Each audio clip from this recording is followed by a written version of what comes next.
اس وقت ہمارے ملک کے وزیر اعظم کی طرف سے ایک اعلان کیا گیا ہے، وہ یہ کہ کرونا وائرس کی لڑائی کو لڑنے کے لیے، کرونا وائرس کو ختم کرنے کے لیے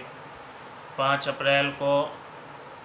رات 9 بجے گھر کی تمام لائٹوں کو بند کر کے 9 منٹ تک موم بتی جلائی جائے، دیے جلائے جائیں، موبائل کی فلیش لائٹ جلائی جائے۔ وزیر اعظم کا یہ اعلان اور وزیر اعظم کی بتلائی ہوئی یہ بات کرونا وائرس کو کس طرح ختم کرے گی، یہ کسی کی سمجھ میں بات نہیں آئی۔ اس لیے اس موقع پر وزیر اعظم کا یہ اعلان بالکل بے محل ہے۔ اس موقع پر میں تمام لوگوں سے معلوم کرنا چاہتا ہوں کہ جس وقت پورے ملک میں تباہی پھیلی ہوئی ہو، جس وقت پورے ملک میں پریشانی کا عالم ہو،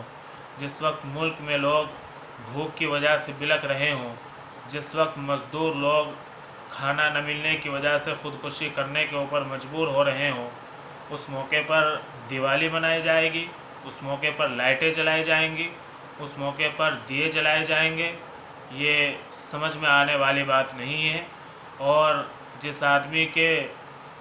سینے میں دل ہے وہ اس کام کو کرنے سے پہلے 10 مرتبہ اس بات کو سوچے گا کہ میں دیوں کے جلانے سے پہلے ذرا ان لوگوں کی بھی خبر لوں کہ جن کے گھروں میں چولہا نہیں جل رہا ہے۔ اس لیے وزیر اعظم کی اس بات پر غور کیا جائے، اور غور کرنے کے بعد خوب اچھی طرح غور کرنے کے بعد پھر کوئی فیصلہ کیا جائے۔ السلام علیکم۔